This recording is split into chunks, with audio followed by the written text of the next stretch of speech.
Es domāju, ja vīrietis vēlas kaut ko, tad viņš nekad nekļūdīsies izvēloties. Man, piemēram, ir kolekcijā tagad jaunas vienības, tie vīnogu ķekariņi, kas ir pusīta ķēdīte, zelta vai sudraba, un puse pēļu virtene.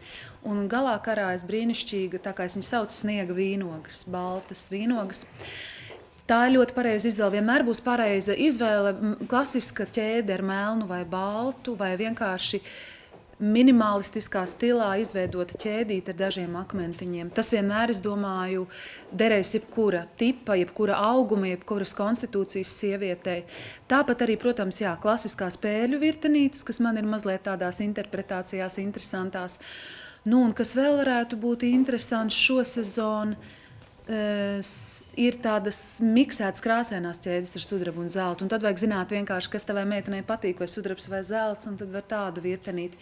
Un nekad nebūs kļūda, varbūt šie auskariņi arī nederētu visām sievietēm, bet nekad nebūs kļūda uzdāvināt brīnišķīgu mazu rokas sprādzīti. Un es esmu domājusi, zinot to, ka latvietēm ļoti patīk melnais un pelēkais, tādas kuplas, arī ķekarveidīgas rokas sprādzītes ar daudz Swarovski kristāliem un slīpētiem agatiem un kalnu kristāliem.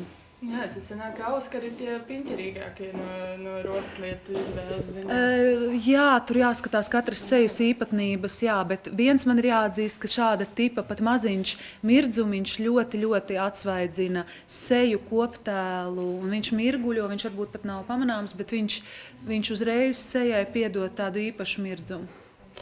Jā, tad, cik es saprotu, iedvesmu jūs rodat ceļojumus, vai jums jau ir plānāts kāds cits ceļojums?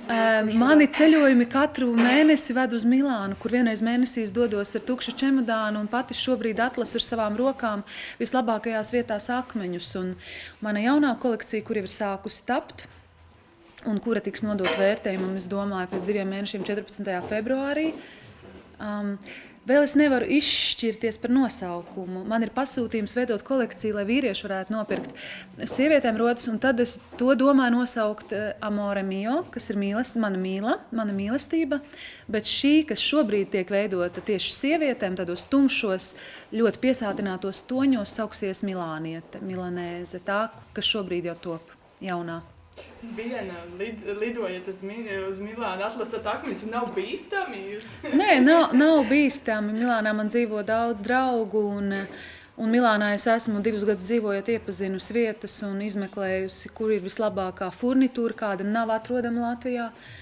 Arī akmeņi, man ir savi indiešu veikaliņi, 5, 6, viens aiz otra, kurus eju tirgojos, viņi jau visi mani pazīst tā kā raibu suni, un jau zinu, ka nāks Agnese no Latvijas un pirks atkal savai kolekcijai. Es viņiem rādu fotogrāfijas un stāstu, man vajag to un to un to. Viņi jau zina un kāpelē pa plauktiņiem un man visu dod. Man patīk ļoti. Man ļoti, ļoti lielu prieku sagādā šis te pats skicēšanas, atlasīšanas, krāsu kopā likšanas process. Tas ir fantastiski. Es no tā saņemu tādu gandarījumu un man tas tā patīk, ka es vispār par to nevaru izstāstīt. Bet pēc tam ar dārgu somiņu apkārt? Nē, pēc tam ir vienkārši, neatklāsim visu virtuvi, bet es nevaru pasūtīt šobrīd vēl internetā, man vajag redzēt to akmeni, sajust viņu, turēt rokās, un es nezinu, vai tas, ko es redzēšu bildītē un pasūtīšu, piemēram, no Itālijas, vai tas būs tas, ko es gribu tieši. Tāpēc man ir svarīgi, ka es redzu jau kādā krāsā ir rota, un es eju tur. Šogad ir fantastiski viena krāsa agatiem, viņa ir tāda zaļi pelēka.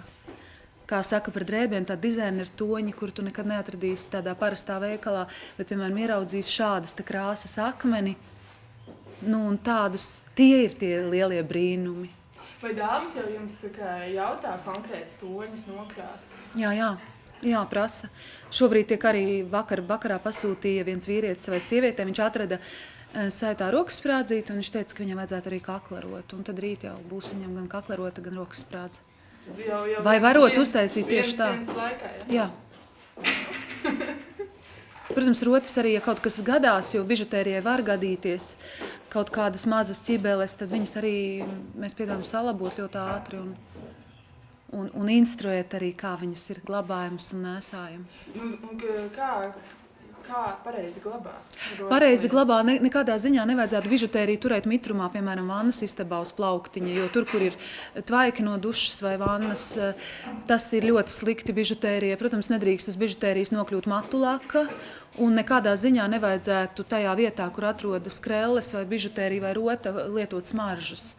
Tas būtu tie numuri 3, ko nedrīkst noteikti darīt. Un perspektīvā es arī meklēju iespēju pievienot katrai, man ir ļoti skaists iepakojuma kastītes, bet pievienot klāt lupatiņu bižutērijas tīrīšanai, tāpat kā jūs saņemat līdz brillēm. Jo bižutērija ir jāpatīra, viņa ir jāpapulē un viņai ir arī vajadzīga kopšana ar mīlestību, tā kā visam citam.